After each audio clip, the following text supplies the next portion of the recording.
Alright, welcome back to this yard. This is part 2 of a previous cleanup.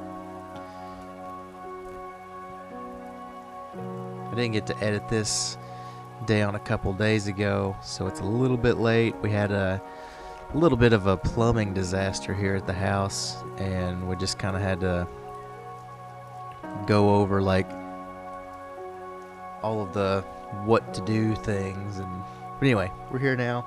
I'm sitting here with my cat. His name is Louie. Giving him some treats that smell awful because, you know, cat treats they smell horrible, but they love them for some reason. But you might hear him in the background because he likes to make a lot of noise when you're not giving him your full undivided attention.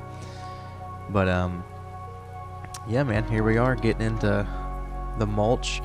You saw in the beginning there, they went ahead and cleaned off the leaves that had fallen because this footage you're watching is about 3 days after the part 1 footage. The reason for that is I went to get more mulch after that first part. I was going to come back the next day, which would have been a Saturday, and finish up, do what you're seeing here. But I went to the Ace Hardware that was like 10 minutes from this job. They didn't have any red mulch. I went to Home Depot, or no, I went to Lowe's. Sorry, getting ahead of myself. And they didn't have a pallet down on the floor, so I asked them to get the pallet down, and I waited for like an hour. And this was on Saturday. Like, nobody ever came to get the pallet down, or, you know, I was like, is there some, I mean, what's happening? Can we get something going? And just, I never got anyone to come give me the mulch. So I went to Home Depot. Home Depot was sold out of the red mulch. And that right there, man, is the worst part of this part, or this time of year, is just trying to find anything, really. I mean, it's tough, man, but as you can see, I got it. I went back to Lowe's as much as I didn't want to. I went back to Lowe's on Monday morning, and they had gotten the pallet down. And so here we are with the mulch, and it's going down. I really dig this new GoPro. The footage looks pretty darn good. It's a GoPro Hero 8, and I can do slow-mo and a bunch of stuff that I'll experiment with later. But I'm also going to get 2 more GoPros and sort of have like a multicam type deal, so you'll essentially be able to watch this take place from like 3 or 4 different angles, real time type deal. And it's going to be a lot to edit down and everything, but I feel like it's going to be different enough that we can make it interesting, you know. I don't know, my goal with this year is to really get the YouTube thing going. It's just been something that I've wanted to do for such a long time, because I know with enough time and practice and a little bit of learning, I know that I can get pretty good at making these videos something that people want to watch. And really my goal with this whole channel is to make it something that you could just put on in the background and let it roll. So I'm trying to keep the music kind of calm and like almost like you're working outside and taking just enjoying the day, you know. And so you can put it on the background, listen to me ramble, and maybe on occasion I'll say something and catch your interest and you'll come back to the screen. But this is just sort of the style of video that I like, and I don't think anyone really does it because it takes a long time to do voiceover, right? And it's kind of difficult without pretty decent equipment, because I mean, even now I've got I'm watching the footage on screen as I voiceover, and it's super low quality so that it doesn't get all choppy. It's like very grainy and ugly to look at. But when I export it, you'll get nice clean audio and nice crisp footage. one of the things that I'm trying to do differently as well is really focus on my audio levels. So you'll notice at times I'll have real-time footage and sound and voiceover.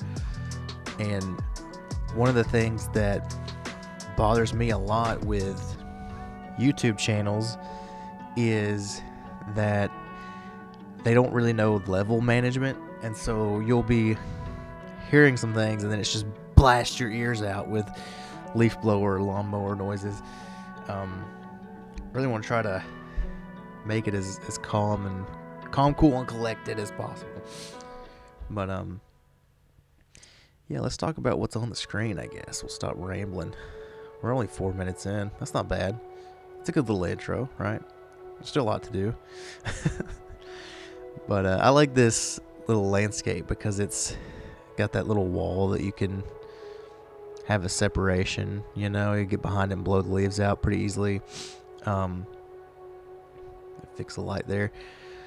But we're pretty much just covering up all of the ornamental grasses and the lilies and stuff because it's not going to do anything in the next 2 months. It won't bloom until, most of this won't start coming up until March.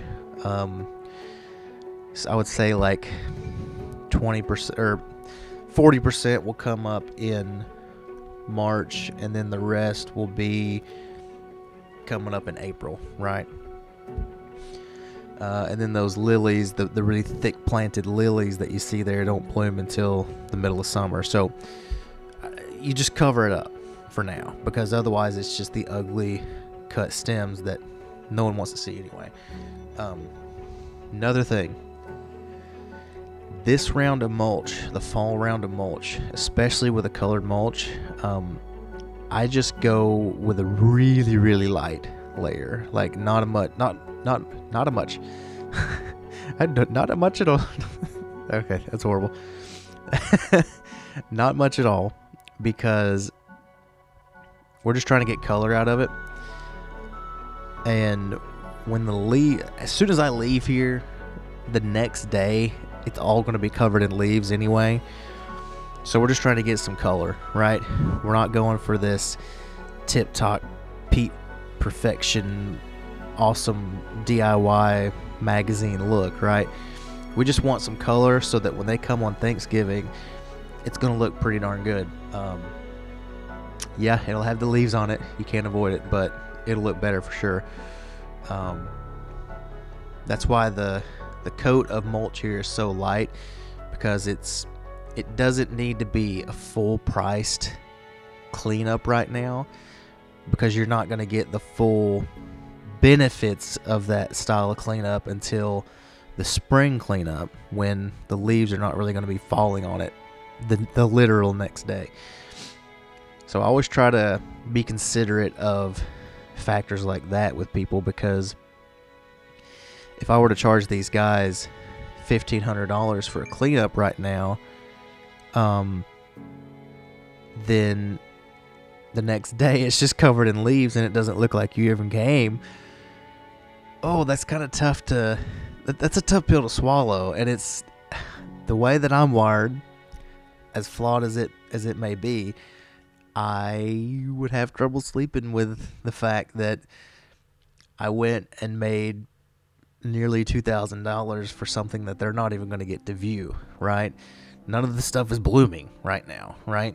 So, I mean, you don't even get that out of it. The roses aren't even blooming yet. So, I always try to be considerate of stuff like that.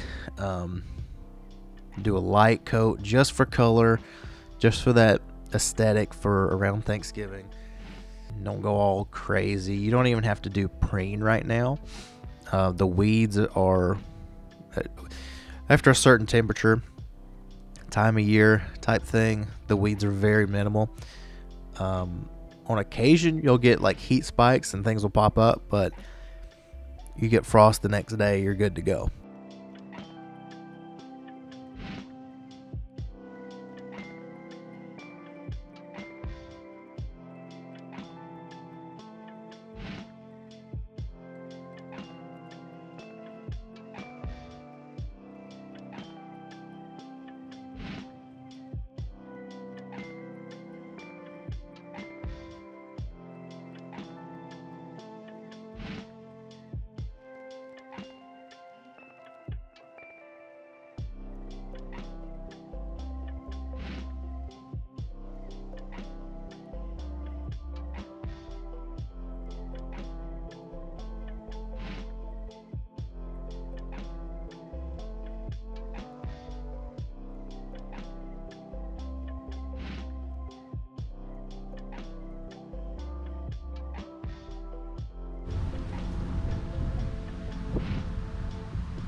coming through.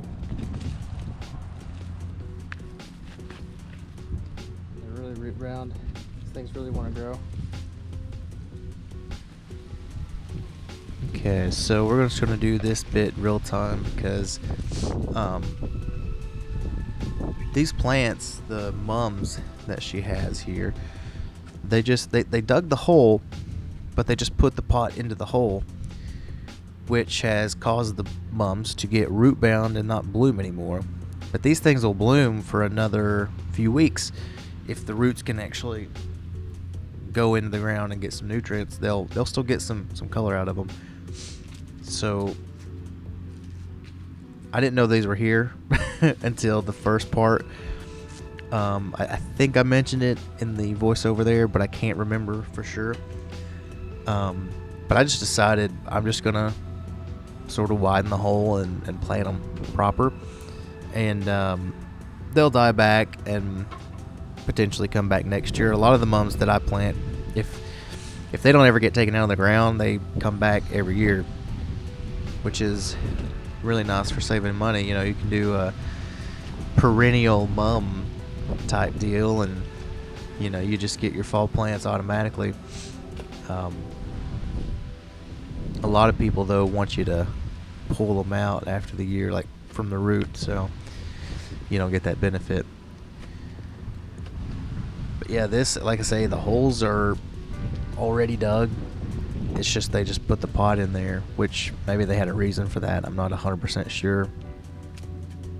But when these things start putting out color again, I think they'll be like, oh, okay, well maybe we should have just done that. Here's me moving the camera to get it to sit.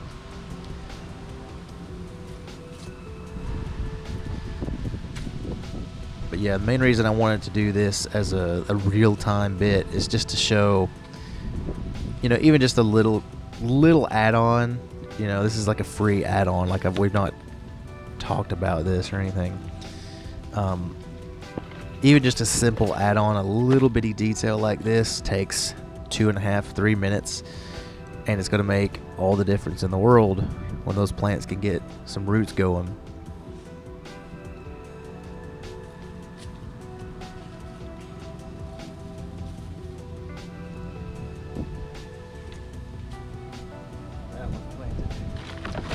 Yeah, the last one was planted for some reason. I almost wonder if they they dug that hole and planted it, and they were like, ugh, I don't want to do this anymore. You know, that type of deal. I don't blame them. Digging holes is horrible. I hate doing it. Anyway, back to super speed, doing the last bit of mulch here, and then we'll get into changing out some flowers.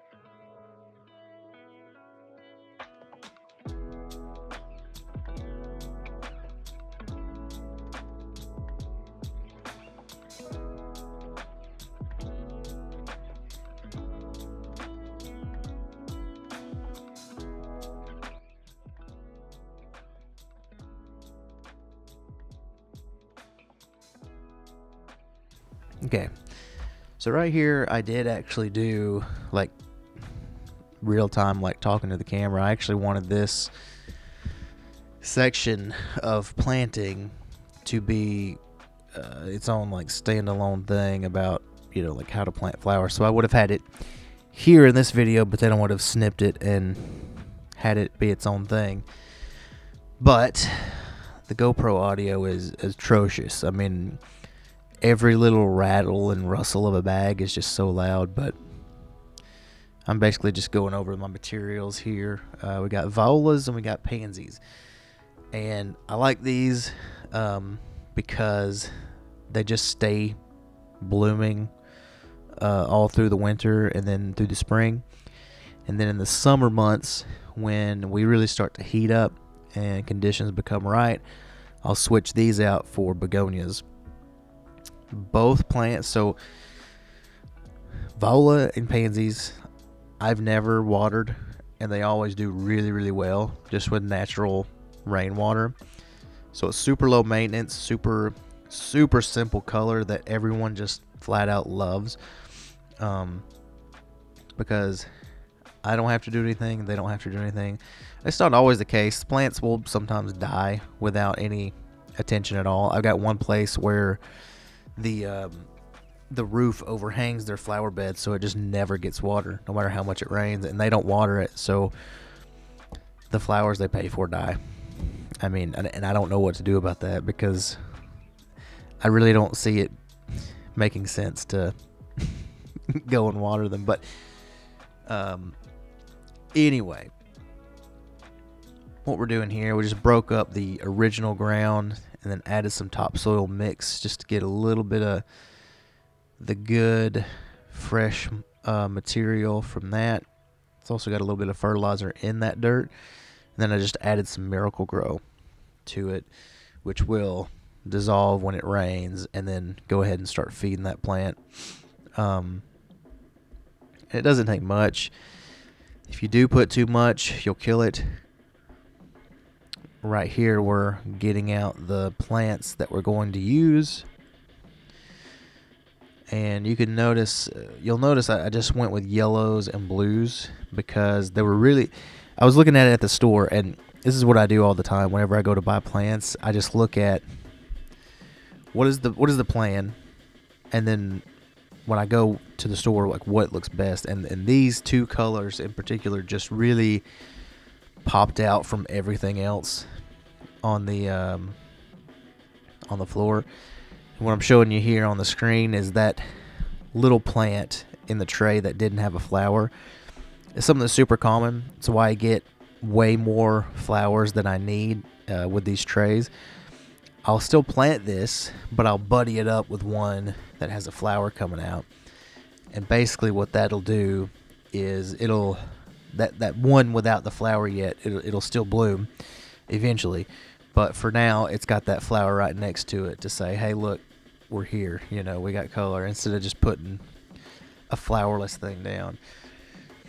You know, you don't even have to have a flower showing when you plant flowers, but from a customer standpoint, if I were to just plant and leave green stem, they're going to be like, what in the world's wrong with these plants? And then I'm going to have to be like, well, it just hasn't bloomed yet.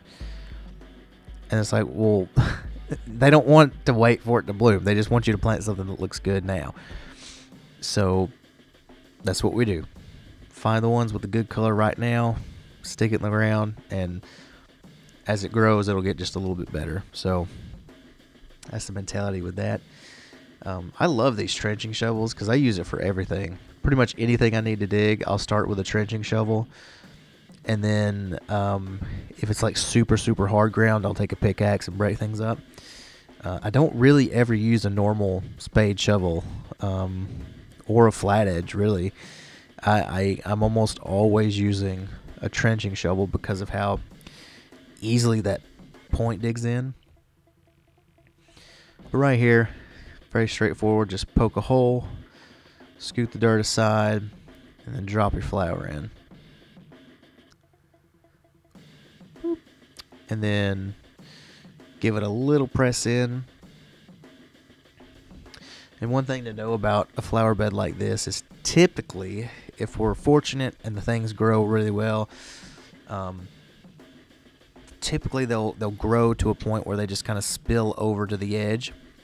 So my edges right now, I'm not doing them perfect because it's not necessary. It's not something that you're going to see in a few weeks' time, right? Because ideally, oh yeah, drop the camera. That's nice. Ideally, like I say, they would grow and spill out into the yard a little bit.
Okay, so we're coming up on the end of this first flower bed, and then we will go and zip through the remainder of the beds. And you'll see in one of the clips here in a minute that the last flower bed was just infested with ants, which is weird because when it gets to a certain temperature, usually the ants kind of stay in their hole. Oh yeah, looks good. But we have such mild winters here that I started to poke this anthill and they just spilled out. But here we go, on to the next bed, and it's all the same stuff. We just do a little bit of Miracle-Gro, man. And I really just kind of do it. It's not really even enough to feed the plants long term. I just do it as a little bit of a boost because this potting soil has fertilizer in it, and a lot of them do. You can actually look at the back of a potting soil bag, and they have a little bit of fertilizer in it, like a little bit of nitrogen, a little bit of urea, just a little bit of different factors that are going to feed. And one of the things that I always tell people is don't overthink your potting soil bags. What you need to do is go and figure out the price per unit, the price per quart, and get the lowest price. Don't worry about what's actually in the bag, and don't worry about the marketing terminology on the side of the bag, because whatever fertilizers are in it, they're all going to be the same across all the bags, right? I'm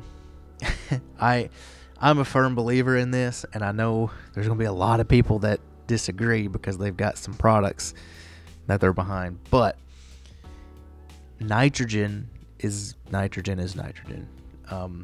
Yeah, there's some different forms of it. There's liquid nitrogen, there's granular nitrogen, but if you put nitrogen in your yard, as long as that nitrogen is nitrogen, it's going to do the same thing to the yard. And you have to remember that these are chemicals going into the ground. They're heavily regulated, and for a nitrogen to be chemically different and special and amazing would make it not really nitrogen, or not, so it wouldn't work with all the regulation to have like a special, like super premium expensive nitrogen. And I get that there's different delivery forms, and I get the minor differences, but at the end of the day, as long as the nitrogen gets to the grass, you're good to go. Stop worrying about on the back of your potting soil bags. I have customers asking me about this.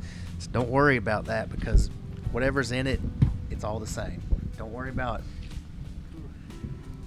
My cat just knocked over the mic because he's craving attention. But here's your ants. Give me just a minute. Let's look at the ants, and then we'll come back to this. Okay. I don't know if you can see on the camera, but there are tons of ants. And I mean, it's gotta be, I don't know, I'm not even gonna guess. I'm just gonna have to leave it. I'm not gonna be able to really plant. But yeah, I'm gonna leave it. I'm gonna have to leave it. Because even if I do try to kill them, it's not gonna be really plantable. Dang, look at that.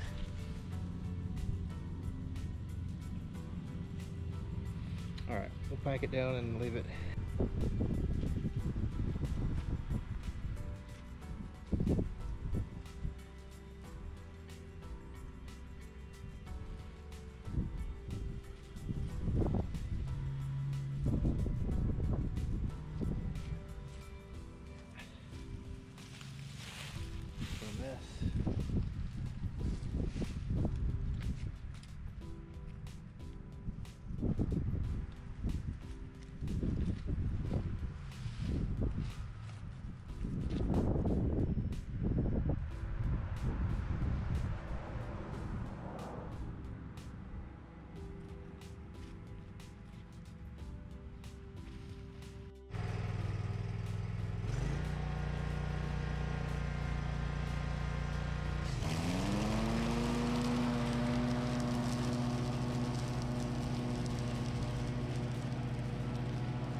Alright, so here we are mulching the leaves with the little 36-inch deer.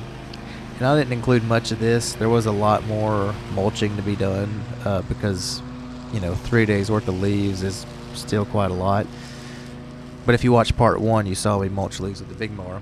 I just love this mower so much, so I wanted to show it a little bit because even though I don't use it because all my yards are huge, I don't use it much at all. I've had it for 3 years and put 100 hours on it. But anyway, going back to the previous topic, which is the, what's the proper kind of nitrogen? Just whatever you need, figure out what has that product and apply it at that rate on that bag.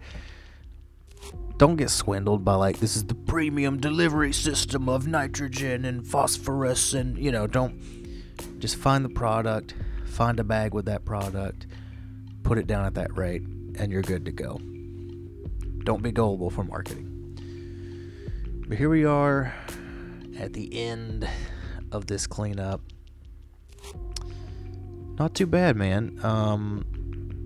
Kind of frustrating that I couldn't get mulch on that Saturday and just be done with it. I had to kind of drag it out a while. But what can you do with something like this? It's just how it is sometimes, man. I'm actually finishing up this voiceover and going to do another cleanup, which I may or may not record. It kind of depends. I had to wait around this morning for our septic to get pumped because I think I mentioned it earlier. Our flooding disaster, or our plumbing disaster. It's cutting into time, and I'm trying to do this, stay on top of it. There's a lot to do, man, but I feel like this cleanup turned out very nicely, and I can't wait until spring to where we can get some really good looking ones when things are blooming and in season and the grass is green. Here's a little walkthrough, just sort of showing you a little bit of the after. I didn't mulch every single bit of leaves up again because I had just done it recently, so I'm not gonna do 3 leaf cleanups for one job. And we just kind of walk all the way around. And yeah, with this edging, I would really like to change it out for these guys, but they kind of just want to stick with what they have. Try to tidy up some of the decorations there. And I did get that closest flower bed planted. I basically just put a lot of that potting soil over it, and really quickly before I got swarmed by ants just planted it in there. But I did get that done. I got all of these beds done. Can you hear my cats? Man, these guys are going crazy. I gotta go take care of them here in a minute. But here we go. And that's it, man. If you enjoyed, leave me a comment, subscribe, do all those good things that you do. I'll have a lot more coming.